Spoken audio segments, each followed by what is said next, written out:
She was only 18 when destiny placed a crown upon her head.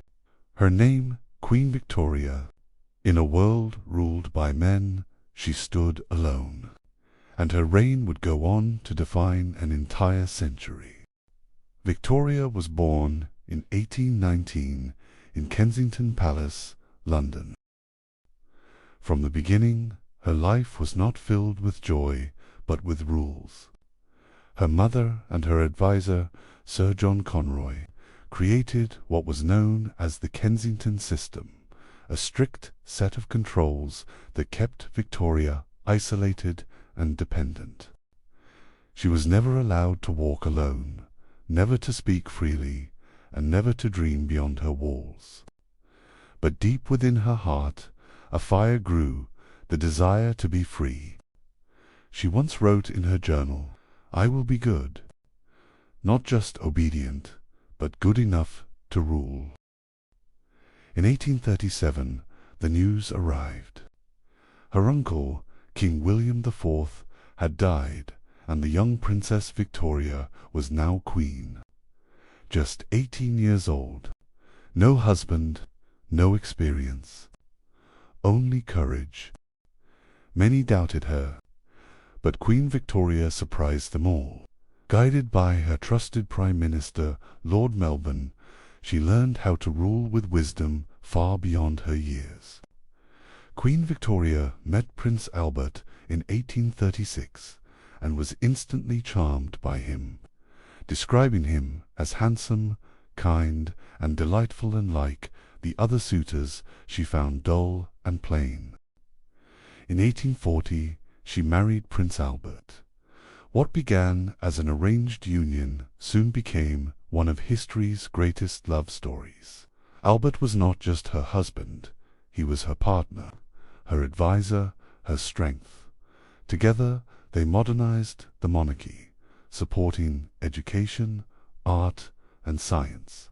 They built the Great Exhibition of 1851, celebrating human progress and industry.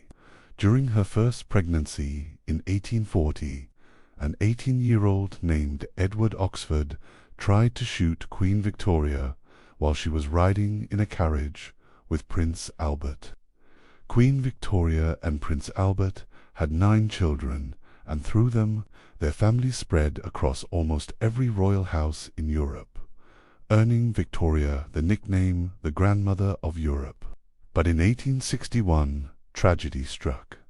Prince Albert fell ill and died at the age of 42 due to typhoid fever. Queen Victoria was devastated. She withdrew from the public eye, wearing black for the rest of her life. For 40 long years, she mourned her beloved Albert, yet she continued to rule. Even in sorrow, she never gave up her duty. During the 1860s, Queen Victoria grew close to her Scottish servant, John Brown, relying on him deeply after Prince Albert's death.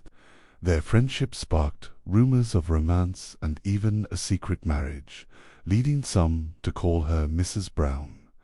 Their bond inspired the 1997 film Mrs. Brown.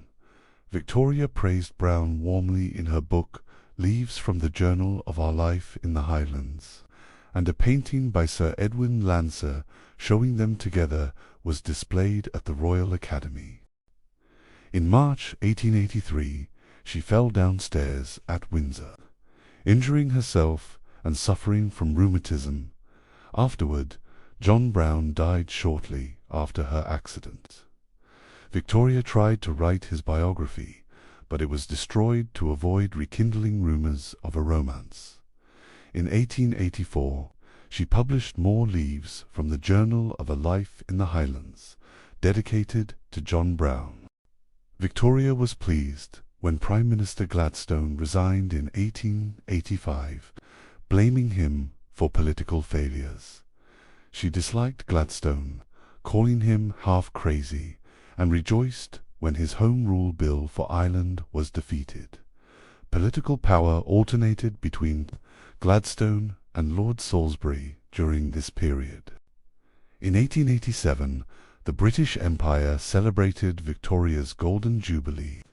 She marked the 50th anniversary of her accession on the 20th of June with a banquet to which 50 kings and princes were invited.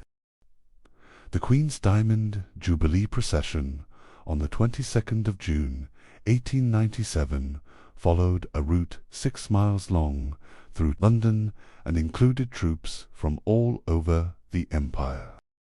In 1897, Queen Victoria left detailed instructions for her funeral. It should be a military funeral and white, not black. On the 25th of January 1901, Edward VII, Kaiser Wilhelm II, and Prince Arthur helped place her body into the coffin. She was dressed in a white dress and her wedding veil. Many personal mementos were placed in her coffin. Albert's dressing gown and a plaster cast of his hand, a lock of John Brown's hair and his picture. Hidden under flowers, jewelry including the wedding ring of Brown's mother, given to Victoria in 1883. Her funeral took place on the 2nd of February 1901 at St. George's Chapel, Windsor Castle. After lying in state, she was buried beside Prince Albert in the Royal Mausoleum.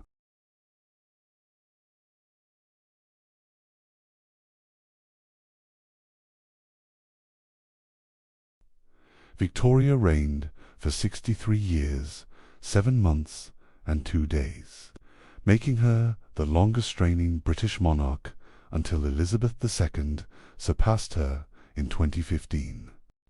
She was the last monarch of Britain from the House of Hanover. Her son Edward VII belonged to her husband's house of Saxe-Coburg and Gotha.